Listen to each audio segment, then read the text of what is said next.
A decorated Air Force officer marched toward the podium, ready to shatter everything this retiring teacher thought he knew about impact. But what nobody in that packed auditorium expected was that this moment would expose a secret so powerful, it would redefine what it means to save a life. Picture this. You're witnessing the retirement ceremony of a 67-year-old high school teacher who spent 4 decades believing he was just another face in the education system. The man sitting in that chair of honor had no idea that one simple act of human decency had set in motion a chain of events that would eventually protect American lives across 3 continents. But the young woman, approaching that microphone, knew exactly what she owed him. 10 years ago, this teacher made a decision that his colleagues called unprofessional. While other educators complained about a student who kept falling asleep in class, he chose compassion over conformity. When administrators pressured him to write her up for disciplinary action, he refused. When they threatened his performance review, he stood his ground. What they didn't understand, what nobody understood, was that this wasn't just about a tired teenager. This was about a kid working 3 jobs to keep her family from becoming homeless. A brilliant mind slowly dying under the weight of impossible circumstances. The injustice was suffocating. Here was a student with the intellectual capacity to change the world, but the system was designed to crush anyone who didn't fit the perfect mold of privileged, well-rested, well-fed academic success. While wealthy students slept soundly in their comfortable beds, this girl was stocking shelves until 2 a.m., then rushing to her morning cleaning job before stumbling into first period, exhausted. The educational system that claimed to nurture potential was actively punishing her for the crime of poverty. But this teacher saw something everyone else missed. Behind those heavy eyelids wasn't laziness, it was a warrior fighting a battle nobody acknowledged. Instead of punishment, he offered sanctuary. Instead of shame, he provided safety. That classroom became her refuge. Those stolen moments of sleep became her salvation. If you believe that small acts of kindness can reshape destinies, smash that like button now. Comment heroes wear many uniforms if you're ready to discover how one teacher's defiance created a military hero. Subscribe, because what happens next will restore your faith in the power of human decency. This story will demolish every assumption you have about who deserves our compassion and support. The documents revealed during this ceremony would show that this simple act of letting a student sleep didn't just change her life, it changed the trajectory of national security operations that are still classified today. But to understand how one moment of mercy created a decorated Air Force officer, I need to take you back to where it all began. To a classroom where exhaustion met empathy, and everything changed forever. Meet Jonathan Rivera, a 57-year-old chemistry teacher who had spent 27 years watching the American education system fail its most vulnerable students. Unlike his colleagues who retreated behind tenure and standardized test scores, Rivera carried something that made him dangerous to the status quo. He actually gave a damn about the kids everyone else had written off. Rivera wasn't your typical suburban teacher, born to immigrant parents who cleaned office buildings at night so he could attend college during the day. He understood the exhaustion of fighting poverty while chasing dreams. He'd been that kid once, the one whose stomach growled during lectures, whose clothes never quite fit right, whose homework competed with survival for attention. The difference was that Rivera had been lucky enough to have one teacher who saw potential instead of problems. Now, he was determined to be that teacher for someone else. But the educational landscape had changed dramatically since Rivera's student days. Zero-tolerance policies had replaced understanding. Data-driven instruction had eliminated compassion. Teachers were now evaluated on test scores rather than lives changed, and administrators cared more about compliance than connection. Found himself increasingly isolated, a relic of an era when education was about developing humans rather than manufacturing statistics. The target on his back had been growing for years. His refusal to participate in what he called educational apartheid, the systematic exclusion of struggling students, had earned him enemies in the administrative ranks. They questioned his methods, scrutinized his gradebooks, and waited for any excuse to label him a problem teacher. Rivera knew he was being watched, knew that one misstep could end his career, but he also knew that staying silent made him complicit in destroying young lives. Then she walked into his third period advanced chemistry class, and everything Rivera thought he knew about courage was about to be redefined. The girl looked like she was carrying the weight of the world on 17-year-old shoulders, her eyes holding the kind of exhaustion that comes from adult responsibilities forced on a child. When she slumped into the back corner desk and immediately put her head down, other teachers would have seen disrespect. Rivera saw desperation. The whispers started immediately. Colleagues complained about that girl who shows no respect for learning. Administrators began dropping hints about maintaining classroom standards and not enabling laziness. The message was clear: make an example of her or face consequences. But Rivera had learned something in his 27 years of teaching that his colleagues had forgotten. Sometimes the bravest students are the ones too exhausted to keep their eyes open. And sometimes the greatest act of rebellion is choosing kindness when the system demands cruelty. The first confrontation came exactly 2 weeks later, when Principal Matthews stormed into Rivera's classroom during his planning period, holding a disciplinary referral form and wearing the expression of a man who had found his excuse to finally break the teacher who refused to fall in line. Principal Amanda Matthews had been waiting 3 years for this moment, the perfect opportunity to eliminate Jonathan Rivera and his bleeding heart nonsense from her efficiently run educational machine. At 45, Matthews had climbed the administrative ladder by implementing zero-tolerance policies that impressed district officials and donors alike. Her school boasted the highest disciplinary statistics in the county, something she wore like a badge of honor during board meetings. But Rivera was her white whale.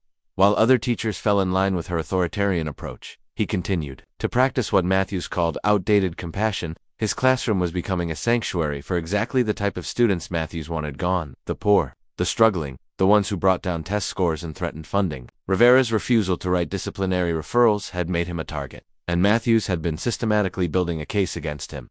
The perfect weapon presented itself in the form of Destiny Washington, a 17-year-old whose exhaustion in class had become legendary among the faculty. What Matthews saw wasn't a kid working 3 jobs to prevent her family's eviction. She saw an opportunity to prove that Rivera's methods were unprofessional and detrimental to educational standards. Matthews had allies in her crusade.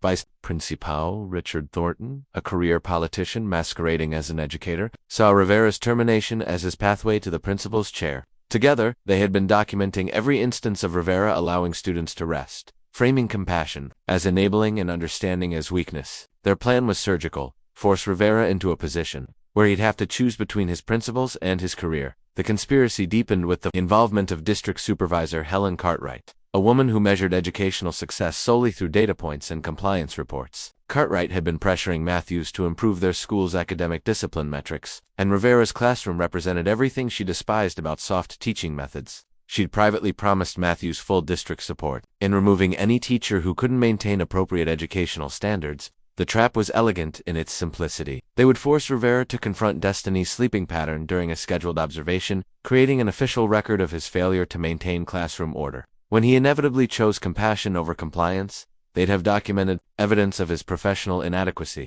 Parents would be notified, the school board would be informed, and Rivera's 27-year career would end in disgrace. But their plan had a fatal flaw. They had no idea who Destiny Washington really was, or what her exhaustion was actually costing her. While they saw a disposable student whose removal would clean up their statistics, Rivera was looking at someone whose potential could reshape everything. The first move came during a faculty meeting, where Matthews announced new sleep policies while staring directly at Rivera. Teachers who allow students to use their classrooms as dormitories, she declared with theatrical authority, are failing in their professional responsibilities and will be held accountable accordingly. Thornton nodded approvingly, already savoring his upcoming promotion. Cartwright smiled from the back of the room, mentally preparing the termination paperwork. None of them realized they were about to destroy their own careers by underestimating the quiet strength of a teacher who understood that sometimes the most important lesson you can teach has nothing to do with your subject matter. The war was declared. Rivera felt the target painted on his back, but he also felt something else: the absolute certainty that protecting Destiny Washington was worth whatever they threw at him. The ambush came on a Tuesday morning that would forever divide Rivera's career into before and after. Matthews had orchestrated it perfectly, a surprise classroom observation scheduled for exactly 9:47 a.m., precisely when Destiny Washington's exhaustion peaked after her overnight shift at the warehouse loading dock. Doc Rivera was on molecular bonding when he noticed the familiar signs. Destiny's eyes were fighting the inevitable battle against sleep, her head beginning its slow descent toward the desk. In the back of the room, Matthews sat with her clipboard like a vulture waiting for roadkill, her pen poised to document every moment of Rivera's professional failure. The classroom fell into that peculiar silence that comes when students sense predator and prey in the same space. 28 teenagers held their breath, instinctively understanding that their teacher was walking into an execution disguised as an evaluation. Rivera faced the moment that would define everything. He could wake Destiny, force her to participate, and save his career by sacrificing her dignity. Or he could do what every fiber of his being told him was right: let her rest and accept the consequences. The choice took less than 3 seconds. Rivera adjusted his position, subtly blocking Matthews' view of Destiny, and continued his lesson with the quiet intensity of a man who had chosen his hill to die on. For the next 43 minutes, he delivered one of the most passionate chemistry lectures of his career while protecting a sleeping student from the educational vultures circling overhead. Matthews scribbled furiously, documenting every second of what she would later describe as gross professional negligence. Her satisfaction was almost palpable as she watched Rivera commit what she considered career suicide. The trap had worked perfectly, but the real betrayal was still coming. After class, as students filed out, Matthews approached Rivera with the predatory smile of someone who had finally cornered their prey. "Interesting teaching methodology, Mr. Rivera," she said, her voice dripping with false professionalism. "I'm sure the district will be fascinated by your approach to classroom management." What Rivera didn't know was that Matthews had been recording the entire observation on her phone, capturing video evidence of Destiny sleeping while he taught. The footage would be edited, contextualized, and presented to the school board as proof of Rivera's incompetence. District Supervisor Cartwright was already preparing a presentation titled "When Compassion Becomes Negligence, a Case Study in Educational Malpractice." The systematic destruction of Rivera's reputation began immediately.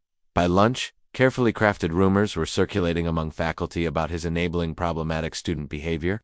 Parents received anonymous calls questioning whether their children were receiving adequate instruction in Rivera's undisciplined classroom. The local newspaper received a tip about a teacher who was allegedly allowing students to sleep instead of learn. Vice Principal Thornton personally delivered the disciplinary paperwork to Rivera's classroom, his smugness barely contained behind a facade of professional concern. "The district requires immediate documentation of your classroom management strategies," he announced, loud enough for nearby students to hear. "Failure to comply will result in suspension pending investigation." Rivera stared at the forms that would either force him to throw Destiny under the bus or destroy his own career. The ultimatum was crystal clear: write her up for sleeping, or face termination for professional misconduct. That evening, alone in his empty classroom, Rivera sat with the disciplinary referral form in his hands. Outside his window, he could see the warehouse where Destiny would be starting her night shift in 3 hours, loading trucks until dawn before rushing to his morning chemistry class. The administrators thought they had one. They were already planning Rivera's replacement, someone more compliant, more willing to sacrifice students for statistics, but what none of them realized was that their perfect trap was about to backfire spectacularly, because they had no idea what kind of future they were trying to destroy, or how many people would eventually owe their lives to the girl they wanted to throw away. The revelation came at 11:47 p.m. on a Thursday night, in the most unlikely place imaginable, the school's custodial closet where Rivera had retreated to think after staying late to grade papers. He wasn't supposed to hear the conversation that would change everything, but sometimes the universe conspires to expose truth at exactly the right moment.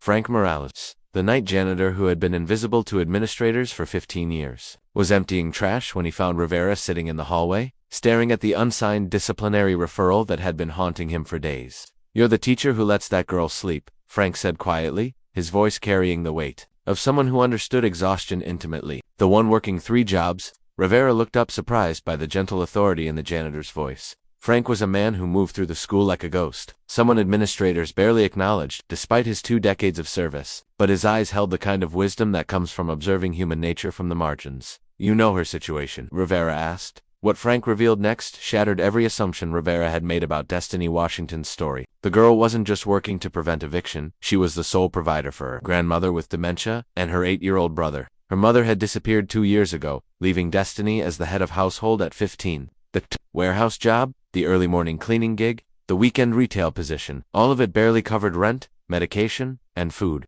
"But here's what you don't know," Frank continued, his voice dropping to a whisper. "That girl, she's got a 4.0 GPA despite everything. She's been accepted to the Air Force Academy with a full scholarship. The only thing standing between her and that future is graduation, and these administrators are trying to kick her out for being tired." Rivera felt the world shift beneath his feet. The Air Force Academy, one of the most prestigious military institutions in the world, had chosen Destiny Washington. This exhausted teenager who administrators wanted to label as a problem student was actually a future Air Force officer, someone who would serve and protect the very people trying to destroy her. Frank pulled out his phone and showed Rivera something that made his blood run cold. "I clean Matthew's office every night. Found this in her printer yesterday." The document was titled "Problem Student Elimination Strategy," and it detailed a systematic plan to remove what Matthews called undesirable elements from the school population. Destiny's name was at the top of a list of students targeted for expulsion through disciplinary action. The plan was coldly efficient: identify struggling students, document minor infractions, and build cases for removal that would improve test scores and attendance statistics. "They're not just coming for her," Frank explained. "They've got 12 kids on this list. All poor, all brilliant, all fighting battles nobody sees. Your girl was just the test case." Rivera realized he wasn't just fighting for one student's right to rest, he was standing against a systematic purge designed to eliminate the very students who needed education most. Matthews and her allies weren't just destroying individual futures, they were committing educational genocide against an entire generation of struggling brilliance. But Frank had more to show him. Hidden in his maintenance cart was a small recording device, something he'd been using to document the racist and classist conversations he overheard during his invisible night shifts. For months, he'd been collecting evidence of administrators joking about cleaning up the trash and raising our standards by lowering our numbers. "I've got hours of recordings," Frank said. "Matthews, Thornton, Cartwright, all of them saying things that would end their careers tomorrow. But nobody listens to janitors. Nobody sees us as credible witnesses." Rivera stared at this man who had been systematically documenting injustice from the shadows, gathering evidence that could bring down the entire corrupt system. Frank Morales wasn't just a janitor, he was an undercover investigator who had been waiting for someone with enough courage to help him expose the truth. "That disciplinary referral in your hand." Frank pointed to the paper. "Don't sign it. Don't give them what they want, because tomorrow, we're going to give Destiny Washington something better than your protection. We're going to give her justice." The alliance was formed in that hallway, between a teacher who refused to abandon his principles and a janitor who had spent years collecting evidence of corruption. Neither of them realized they were about to launch a battle that would expose educational injustice at every level of the system. The evidence-gathering operation began at 6 a.m. the next morning, in Frank's cluttered maintenance office that had become the unlikely headquarters of an educational revolution. What Rivera discovered in those file boxes would expose a conspiracy, so systematic and cruel that it would eventually trigger a federal investigation into the entire school district. Frank had been methodical in his documentation. Every conversation recorded, every document photographed, every discriminatory action, cataloged with the precision of a detective building a case. The recordings were damning. Matthews discussing acceptable losses when removing poor students, Cartwright celebrating improved statistics after problem eliminations, Thornton joking about turning the school into a country club for the worthy. But the most shocking evidence was visual. Frank had installed a tiny camera in Matthews' office during routine maintenance, capturing her weekly cleansing meetings where administrators strategized about removing students they deemed undesirable. The footage showed them laughing while reviewing files of struggling kids, making cruel jokes about poverty, and celebrating each successful expulsion like victory tallies. "Look at this one," Frank said, pointing to a recorded conversation from 3 weeks prior. Matthews' voice was crystal clear. "The Washington girl is perfect. Poor, exhausted, no parent involvement. We write her up for sleeping, document the pattern, and boom, problem solved. Her test scores disappear from our averages, and we send a message to the other undesirables." Rivera felt sick listening to educators discuss a future Air Force officer like Shia was garbage to be disposed of. But Frank had captured something even more sinister, evidence that this wasn't isolated to their school. District Supervisor Cartwright was on tape explaining how this student elimination model was being implemented across 12 schools in the district, systematically purging poor and minority students to inflate performance statistics. But conspiracy reached deeper than Rivera had imagined. Federal funding formulas, state rankings, and administrator bonuses were all tied to improved metrics that were being artificially inflated through what amounted to educational ethnic cleansing. Thousands of students had been sacrificed on the altar of statistical success. Frank had documented it all. Bank records showing administrators receiving performance bonuses after each wave of expulsions, email chains discussing target demographics for removal, even communications with private schools offering to absorb their better students while leaving the struggling ones to disappear into the system's cracks. "But here's the smoking gun," Frank said, pulling out a folder that made Rivera's hands shake. Inside were photocopies of military recruitment records, evidence that Matthews and her allies had been deliberately sabotaging students with military potential. They had destroyed the futures of at least 17 students who had been accepted to service academies, ensuring these brilliant kids never made it to graduation. The pattern was horrifying. Each targeted student had shown exceptional potential despite challenging circumstances. Each had earned military scholarship opportunities. Each had been systematically eliminated through manufactured disciplinary actions. Matthews wasn't just destroying individual futures, she was weakening national defense by preventing exceptional candidates from serving their country. Rivera realized they were dealing with something much bigger than school politics. This was treason disguised as education reform, a betrayal of every principle the military academies represented. The same administrators who hung American flags in their offices were systematically destroying the futures of America's future defenders. The final piece of evidence was the most personal. Frank had recorded Matthews' phone call with her own daughter, who attended an elite private school. "Don't worry, sweetheart," Matthews had said. "Mommy's making sure all the competition gets eliminated. Your college applications will look even better when these schools only graduate the right kind of students." As they organized the evidence, Rivera and Frank could hear Matthews' voice echoing through the ventilation system from her office above. She was on another phone call, this time with Cartwright, discussing the Rivera problem and how his termination would send the right message to other bleeding hearts. "Tomorrow's the board meeting," Matthews was saying. "Rivera's done. The Washington girl gets expelled, and we can finally run this place like a real educational institution. Frank looked at Rivera with grim determination. They think they've won. They think tomorrow they'll destroy both of you and clean up their statistics. Rivera gripped the evidence folders, feeling the weight of not just Destiny's future, but the futures of countless students who had been sacrificed to administrative ambition. The recordings, documents, and photographs in his hands represented the ammunition needed to bring down an entire corrupt system. They have no idea what's coming, Rivera said quietly. Tomorrow, they're going to learn that some teachers fight back. But as they prepared for war, neither man realized that their most dangerous moment was approaching because Matthews had just discovered Frank's camera, and she was about to make a move that would put both their lives in jeopardy. The discovery of Frank's surveillance equipment triggered a panic that would have been comical if it weren't so dangerous. At 3:47 a.m., Rivera's phone exploded with frantic calls, first from Frank, then from Destiny herself, warning him that something had gone terribly wrong. Matthews had found the camera during a late-night return to her office. Hidden behind her, motivational poster that ironically read "Every child deserves excellence." Her reaction was swift and vicious. She immediately called Thornton and Cartwright, and within hours they had concocted a counterattack designed to destroy both Rivera and Frank before they could expose the truth.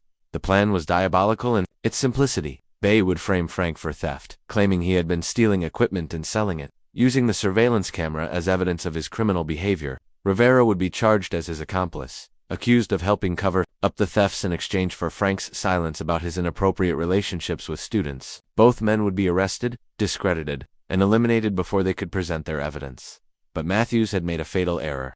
In her rage, she had forgotten that Frank Morales wasn't just a janitor, he was a former military intelligence officer who had spent 15 years in civilian disguise, working maintenance jobs while secretly documenting corruption in public institutions. His recording equipment wasn't amateur surveillance, it was professional-grade intelligence gathering, and he had backup systems Matthews never found. Frank's military training kicked in immediately. Within 2 hours of the camera's discovery, he had activated protocols that would have impressed his former commanding officers. Every piece of evidence was digitally uploaded to multiple secure cloud servers. Copies were distributed to journalists, civil rights organizations, and military justice advocates. A complete dossier was compiled and sent to the Pentagon's Inspector General, highlighting the systematic elimination of military academy candidates. The nuclear option was a direct communication to the Air Force Academy's admissions office, complete with audio recordings of administrators deliberately sabotaging candidates' education. When Academy officials heard Matthews joking about cutting off the pipeline of undesirable cadets, their response was immediate and terrifying: a full investigation that would involve military justice protocols for anyone who had interfered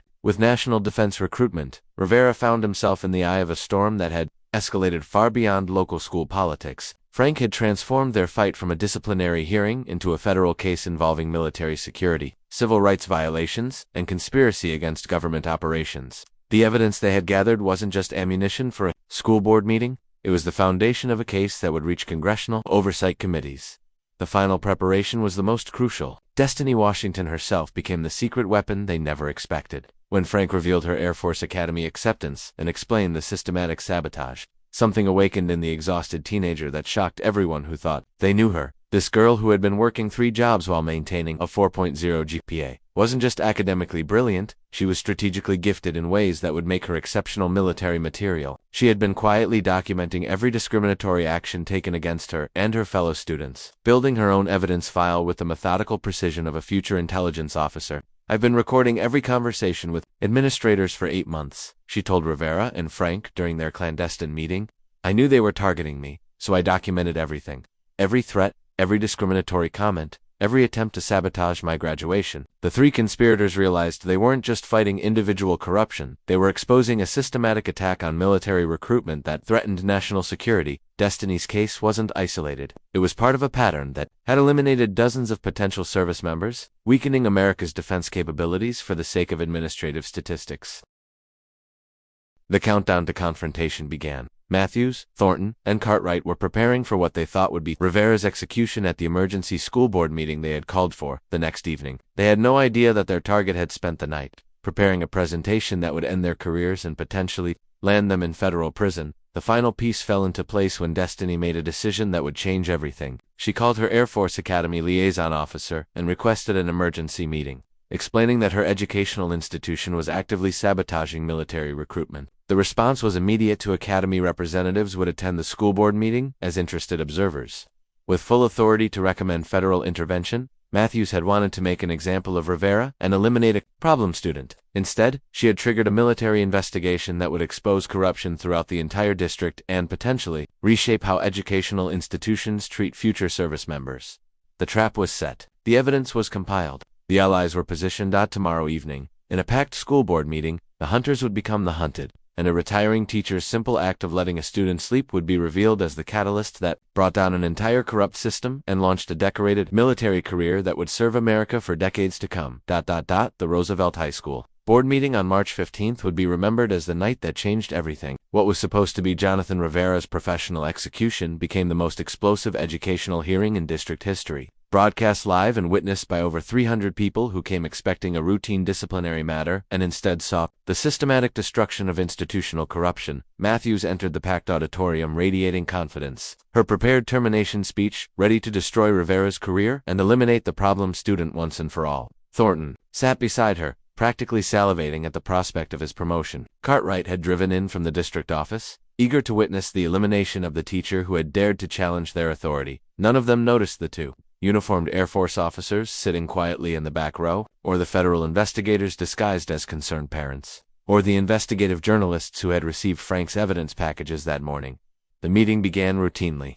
Matthews presented her case with theatrical precision, describing Rivera as a failed educator who enables student misconduct and calling for his immediate termination. She painted Destiny as a chronically disruptive student whose behavior undermines the learning environment for others.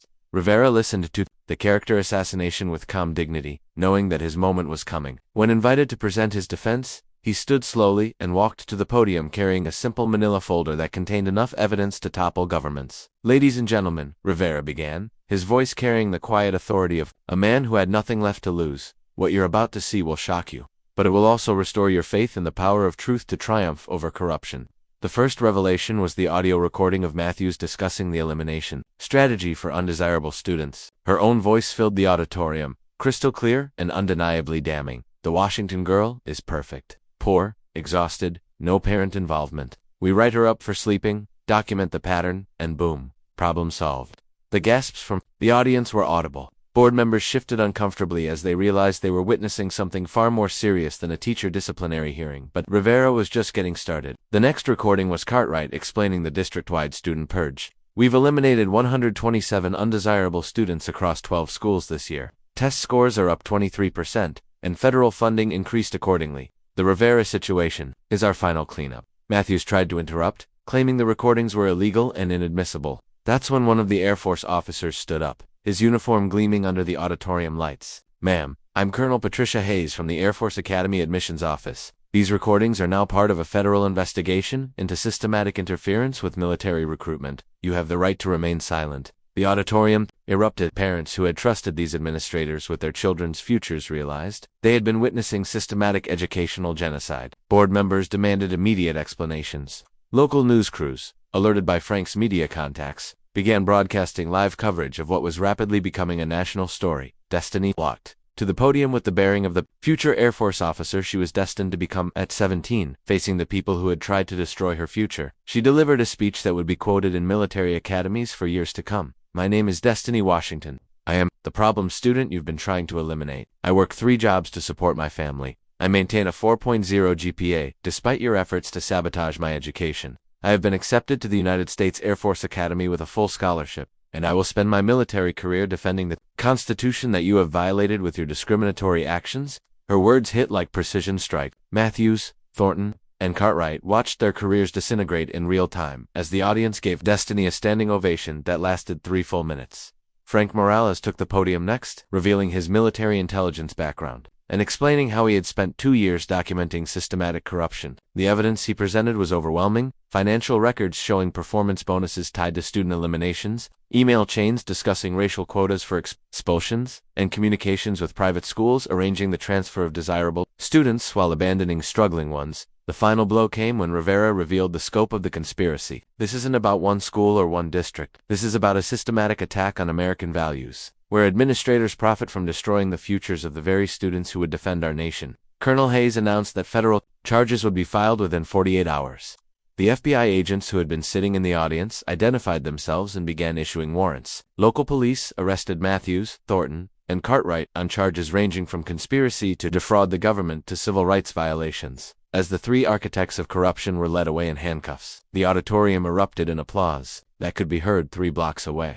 Parents wept as they realized their children's futures had been saved. Students cheered as they watched justice finally prevail. Rivera stood at the podium, vindicated but exhausted, watching the system that had tried to destroy him crumble under the weight of its own corruption. But the most powerful moment came when Destiny approached him after the meeting, her Air Force Academy acceptance letter in her hand, and said words that would haunt him for the rest of his life. "Mr. Rivera, you didn't just let me sleep, you let me dream."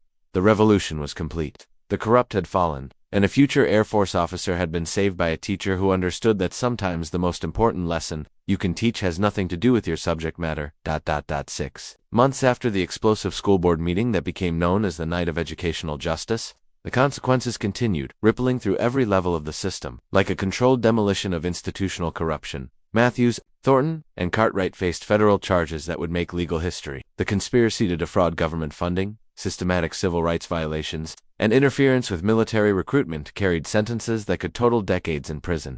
Matthews received 12 years for her leadership role in the corruption scheme. Thornton got 8 years for his complicity and evidence tampering. Cartwright, whose district-wide implementation of the elimination strategy affected over 2,000 students, was sentenced to 15 years and ordered to pay $3.2 million in restitution. But the personal consequences were even more devastating. Matthews lost her educator's license, her pension, and her home when victims filed a class-action lawsuit that exceeded $50 million in damages. Thornton's political aspirations died in a avalanche of public humiliation that made him unemployable in any educational capacity. Cartwright's academic credentials were revoked by 3 universities, and her name became synonymous with educational malpractice in policy textbooks. The institutional transformation was swift and comprehensive. The entire district administration was replaced within 90 days. New policies were implemented requiring military liaisons at every school to prevent future interference with service academy candidates. Federal oversight was established to monitor student retention and ensure that disciplinary actions weren't being used to manipulate statistics. Frank Morales became a legend in educational reform circles. His intelligence background and methodical evidence gathering had exposed corruption that reached into 12 school districts across 3 states. He received commendations from the Pentagon for his role in protecting military recruitment, and his story inspired a new federal program, training custodial staff to identify and report educational discrimination.